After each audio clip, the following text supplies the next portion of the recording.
POP ရဲ့ဘဝကနေပြီးတော့ရုံထွက်ဖို့အတွက်ဆိုရင် POP ရဲ့ဖြစ်တဲ့အတွေ့အခေါ်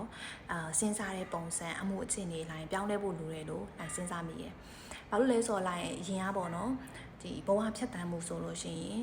အဲ့ရနိုးလာရင်ဖုန်းမြင်ကင်နေပြီးဖုန်းထဲမှာ Facebook ကိုတနားရီလောက်တုံးဖြစ်တယ်ပြီးတော့ဘာလို့မှမသိတော့ဘူးပေါ့နော်လိုဒီဟာလိုဖြစ်တယ်ပေါ့ဒါအရင်ကလိုက်ရင်ဒီ lifestyle ဖြတ်တန်းတဲ့ပုံစံအခုနောက်ပိုင်းမှာဆိုလို့ရှိရင်လိုက်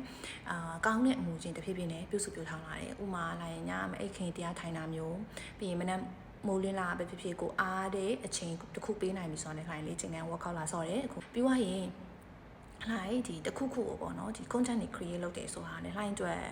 habit တစ်ခုကိုတည်ဆောက်နေရလို့ပဲလှိုင်းယူဆရပေါ့နော်။ဟိုကိုတီးတဲ့အရာကိုရဲ့ idea တစ်တစ်အခြားသူအကျိုးရှိနိုင်တဲ့ຢာတွေကိုသုံးချနေရရင်လှိုင်းဒီဟာပြောပေးရ။ဒီလိုလှုပ်ချင်အားဖြစ်ပေါ့နော်။လှိုင်းရဲ့ပေါ်က stretcher ဖြစ်သွားတယ်ပေါ့။ stretcher ဖြစ်သွားရဲဆိုတော့ဥမာအရင်တော့က no line ဘာလို့မှမသိဘူးထားချင်တဲ့ထားမထားချင်တဲ့နေ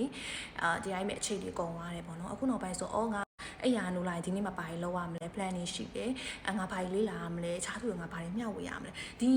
ဖြတ်တန်းမှုပုံစံကလှိုင်းအတွက်ဆိုလို့ရှိရင်ဒါ meaningful ဖြစ်တဲ့ဘဝလို့ပြောလို့ရတယ်အဓိပ္ပာယ်ရှိရဲအဲ့ဒီအတွက်ကြောင့်မလို့အရင်တော့ဒီဖေဖြစ်နေတဲ့အပေါ်ကနေပြီးတော့ရုံထွက်ဖို့ဆိုရင်လည်းတို့ရဲ့ဒီအမှုကျင့်နေလည်းတို့စဉ်းစားတဲ့ပုံစံတွေးခေါ်တွေကိုပြောင်းလဲဖို့လိုတယ်လို့လှိုင်းမြင်မိရဘာကြောင့်လဲဆိုဒီခြိုင်းမှာလှိုင်းဒီလှိုင်းရဲ့ဒီ structure တစ်ခုကပြတ်သွားတယ်ပေါ့နော်အလုပ်ချိန်ကြောင့်ဒီအခြားအရာလေးရှိရတဲ့ပြတ်သွားတယ်အဲ့ဒီအချိန်မှာလှိုင်းပြန်ပြီးစမယ်ဆိုတဲ့အချိန်မှာကျွန်တော်ပြန်ဖြစ်သွားတယ်ကျွန်တော်ဖြစ်သွားဆိုအရင်ကပုံစံလိုပြန်ဖြစ်သွားတယ်ပေါ့နော်ဒီ social media တွေ scrolling လုပ်တာတွေများလာအဲ့ဒါနဲ့ okay ပြန်ပြီးတော့ကိုတုံးတက်ကြည့်ရဲ့အခါကျတော့ငါပေါ်မှာဒီ stretcher ပြန်ချဖို့လိုတယ်အရင်က stretcher အတိုင်းပြန်သွားမယ်ဆိုပြီးတော့မှလိုက်ပြန်ပြီးတော့စဖြစ်တယ်ပေါ့နော်ဆိုတော့တွေးမိနေနေမှာပေါ့နော်လိုက်ရဲ့ဒီအုံနောက်ထဲမှာပေါ်လာ okay ငါဖေဖြစ်တဲ့ဘဝကနေထွက်ဖို့အတွက်ဆိုရင်ဖေဖြစ်တဲ့အတွေးခေါ်တွေပြီးရင်စဉ်းစားတဲ့ပုံစံအမှုကျင့်နေမလုပ်ဖို့ဆိုပြီးတော့မှနိုင်တွေးမိတယ်ကိုကရောဘယ်လိုမြင်လဲ comment လေးမှာမျှဝေပေးခဲ့ပါဦး